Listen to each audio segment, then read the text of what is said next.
दोस्तों, पुराने वक्तों में एक बादशाह हुआ करता था जो कभी मुस्कुराता नहीं था, कभी खुश नहीं होता था।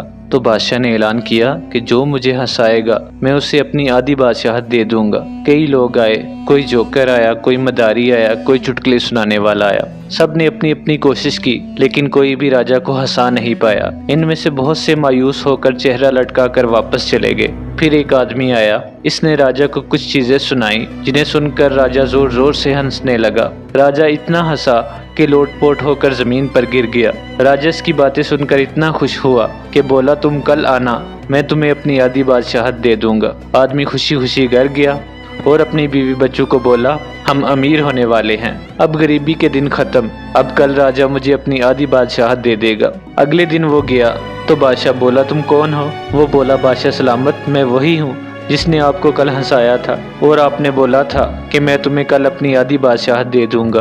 बादशाह बोला, कौन सी आधी बादशाहत? आदमी बोला, वही जिसका आपने कल मुझसे वादा किया था। बादशाह बोला, कौन सा वादा? देखो, ऐसा है, तुमने मुझे अपनी बातों से खुश किया, मैंने अपनी बातों से तुम्हें खुश कर दिया। मैं कोई बेवकूफ़ नहीं जो इतनी सी बात पर अपना मुल्क तुम्हें दे दूं।